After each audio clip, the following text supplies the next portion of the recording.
Good evening, everybody. Thanks for that. Thanks for allowing me to stand up here and start once again. This is the story of Thor. A number of you will have heard the story before, and in that case, thank you for coming back and putting up with me once again. We do have one other director of Thor with me, Alistair Middleton. Can you raise your hand, please, Alistair? Can you ask him the hard questions? I reckon it's his turn. Here is Molly Hill, the hill itself. People used to think that Molly Hill was named because there's molybdenum in the project. It's actually named after an Aboriginal woman called Molly, and that is a sacred site. What Molly went through for that site to become sacred, I don't know. It probably shouldn't try to find out.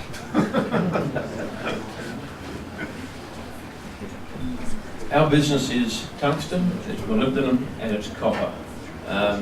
In the case of tungsten and molybdenum, these are low volume, high value commodities. Copper, everybody knows about copper. Copper's about $6,500 a tonne. Tungsten's about $27,500 a tonne, and molybdenum's not far behind it. These are high value commodities. What's tungsten all about? Tungsten's the hardest metal there is. If you think of a piece of steel or a piece of really hard rock and you say that's pretty hard, but you want to cut it, you want to bend it into shape, or you want to drill through it, you need something harder than that. And to do that, you must use a little bit of tungsten, either coat it on top of what you're doing with it or mix it in with it. It is very, very hard. It's also very heavy. It's about the same weight as gold. Molybdenum, we don't talk about that in this slide, but molybdenum is used in stainless steel. The higher quality stainless steels have more moly in them than those of a lesser quality. So if you want a really, really good stainless steel, there'll be lots of moly in that. I won't talk about what copper is used for. I don't have time, and I think you all know by now. Our flagship project is Molly Hill, and Molly Hill is what the company was founded to do in about 2004, and it sits in not far from the middle of Australia. It's the ingredients for a good mining project are high grade, close to infrastructure, near the beach, and close to transport. Well, we've got one of those things. We've got high grade. It's a long way from anywhere. We've got to fly the workforce in and out. We have to generate our own power. That costs money. The reason we still have a project is we have quite a high grade deposit. And the things to focus on in the feasibility study that I'd really like you to think about, one is the cost of getting this thing into production, $43 million US. That's not a big lump of money. It is a bit more than Thor have right now, I have to admit. The other thing is the operating cost of producing our tungsten concentrate, or our scheelite concentrate, is $90 US per metric tonne unit, which is 10 kilograms of WO3. Now, the current price is $275. There's a bit of margin for things to go wrong and for us still to make some money. What we have by way of resources, and these, as I said earlier, these numbers don't look all that big. You know, you've got grades of 0.28% tungsten, 0.13% moly. But this stuff's worth $27,000 a tonne. You don't need huge grades to have quite a profitable business. In our reserve, we've got 3,500 tonnes. That doesn't sound like much either. 3.5 million tonnes, I'm sorry, 3,500. At a similar grade. That's 7 years mine life. That's an open pit. We have an underground life after that, and we have some satellite resources that we'll talk about shortly. The feasibility study for Molly Hill has all of these big numbers on it. The thing I'd like you to focus upon, this line through here is our cost, our annual costs. The bars are our revenue. The first couple of years are pretty spectacular. Two reasons for that. Essentially one reason for that is that the grade of tungsten in the top 50 metres of this deposit are quite high. They are, in fact, they're very high, and we get our money back, our investment money back, in 18 months on these cash flow projections. After that, in the third year, the number does fall down again, the revenue falls back because we have to do a pit cutback and we put through a low-grade stockpile. We've got a strategy for that, but that's how the study looks right now. And if we focus in on it more closely, we have a challenge. We've got to lift this bar up here, and we've got to move this line out there to go from 7 years to more like 17. The opportunities are in some underground production, Bonya copper nearby, and some other satellite resources of tons. The underground opportunity is, this is a big complicated slide. The thing to notice down here below the pit floor and around the bottom of the pit floor is 1 million tonnes of resource that has been assessed by our engineer as using normal underground mining costs as being profitable. It's not in the ore reserve right now. There's 2 or 3 years of underground mining life at the end of the open pit. Below that, down here, this ore body continues on for quite a while. We're constrained by how much drilling we've done, but the magnetic high on this goes down to about 1.2 kilometres. The next thing, and the thing that really gets me excited, is Bonya. 30 kilometres from Molly Hill is a tenement we call Bonya, on which there are 13 outcropping tungsten deposits. We identified that, and who had them in August 2012. And I'm either a very poor negotiator or I'm a very stubborn person. It took me till 2018 for us to get equity in that tenement. The interesting thing, Craig mentioned earlier on some work being done by Dave Ransom at the Woodner project in South Australia. He wrote the last report on the stuff at Bonya in 1978. That's how long any work has been done on this project, or since work has been done on this project. As I said, there are 13 outcropping tungsten deposits. There's a small copper resource, and over here is quite an interesting vanadium deposit, and there'll be more on that at some stage as we learn more. We're going to start drilling at Bonya probably late next week. We got clearance from the Aboriginal Areas Protection Authority earlier on this week and announced that. We'd be drilling there now, but about the time we got the clearance, the tail end of Cyclone Trevor dumped 6 inches of rain on the ground, and we've got to wait till it dries out before we can get access to it.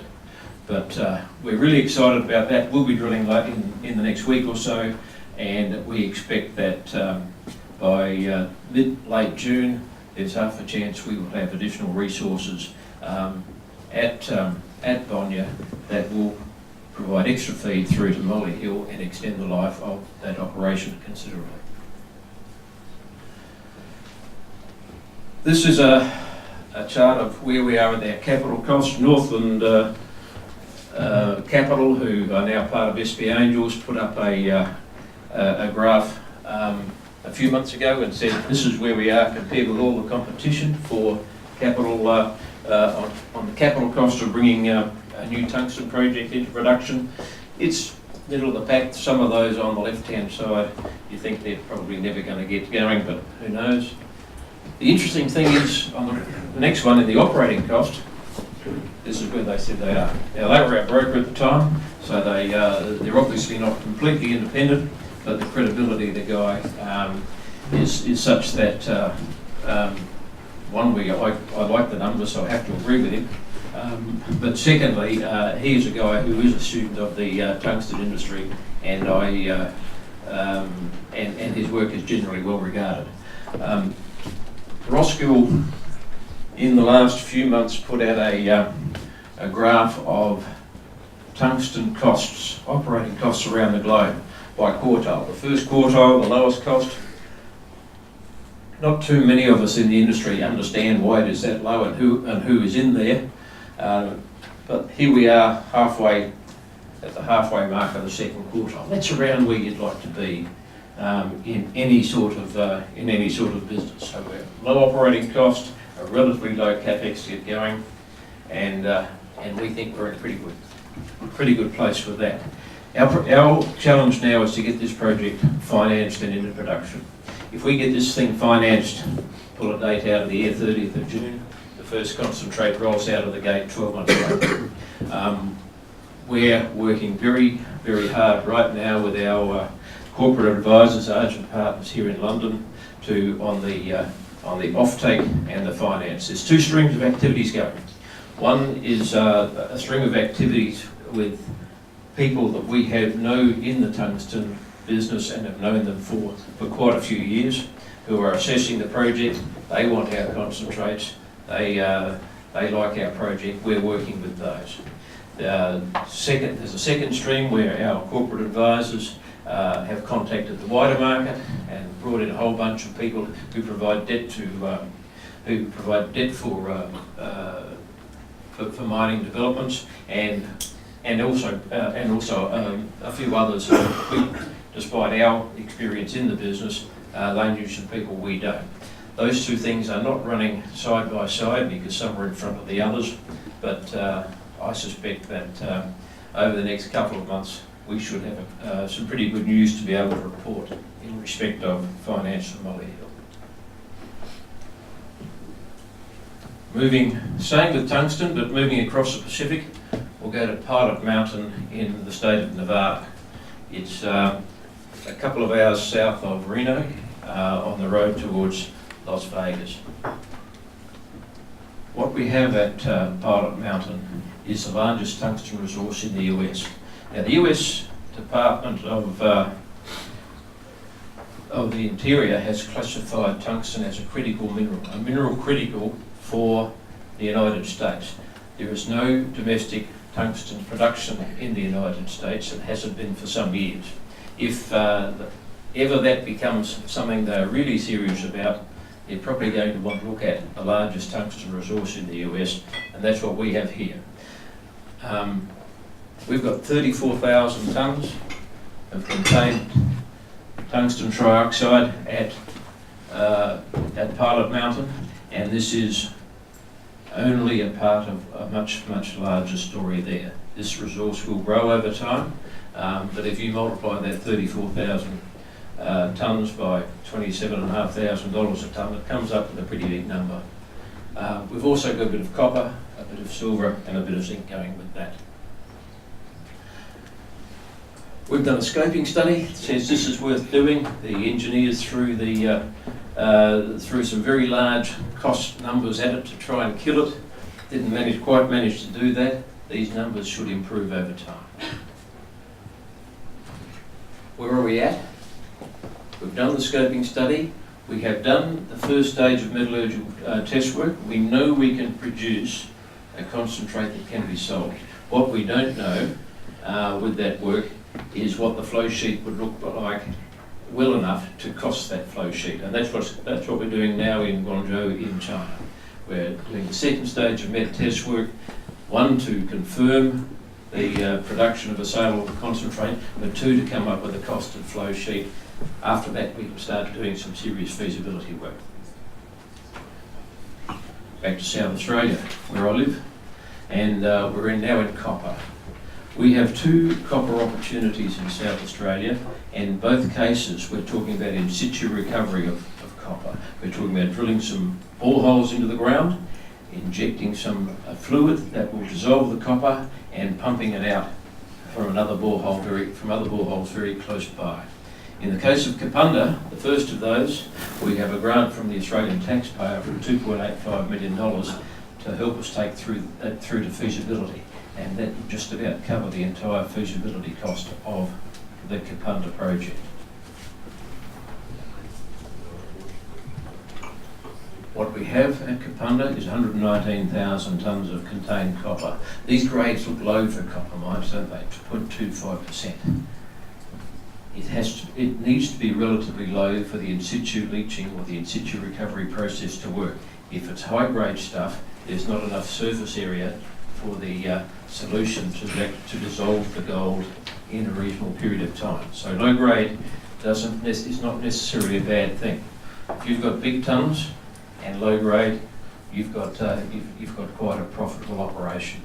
The analogy for in situ recovery of copper that people may be able to identify with is Excelsior Resources, who've got the Gunnison project in Arizona. That's coming into production this year.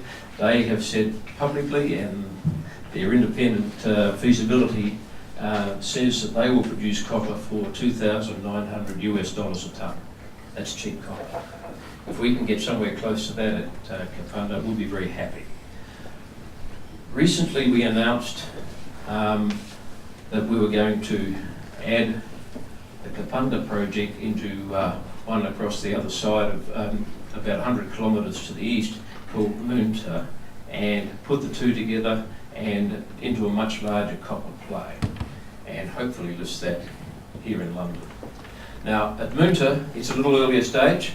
We have we don't have resources yet. We have between 200 and 300 million tonnes of stuff that we would classify as exploration targets. The stuff in in category 1, we believe there's probably sufficient drill information on that to come up with a resource estimate on the category 1 targets. So watch this space over the next couple of weeks. There might just be a resource assessment coming out in the near term. The rest will take a little bit more work. So what happens in a picture? We drill some boreholes. Anybody who's been on a farm, particularly the Australians who have been on a farm, you'll see windmills pumping water out of the ground for stock, for general farm use. It's exactly the same technology, but in a central hole, you put in we call it lixiviant, and there are a number of them. Some are acid, but some are quite benign. One we've had quite a bit of success with is a product called glycine.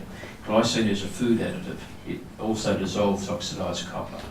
And from holes nearby, you pump out, and you pump out the dissolved copper. Once you've got the dissolved copper in the ground, out of the ground, you can then put it through a solvent extraction and electrolyte process as you would with any other copper heap leach plant. So what you have is a mining process that is very low impact. You don't have to dig a hole. You don't have to find a crusher, buy a crusher, a grinding mill, put in flotation or other circuits. You don't have a tailings dam. You can hand this land back to the farmer a couple of years later, and he can continue with his activities as if you'd never been there. That's how environmentally friendly this process is. It's also very, very cheap. Going back to the resource, particularly at Kapunda, when we first announced that we were getting involved in the copper business, the copper project at Kapunda, we announced that there were also some gold intersections at Kapunda, and haven't said much about that since. Watch this space, there might be some news about that in the next couple of weeks as well. This is where we are at Kapunda, where this year we're going into field recovery trials, pump testing, and then on to feasibility study work.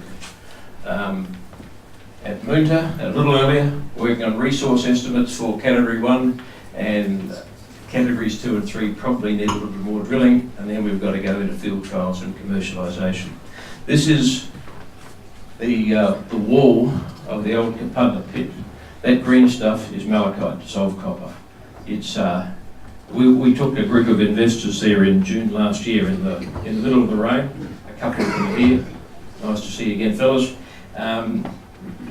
You left a boot mark in the pit, in the floor of the pit in the mud there, and it filled up with green fluid from the rain. That's how much copper. Copper is actually at toxic levels in this pit at the moment.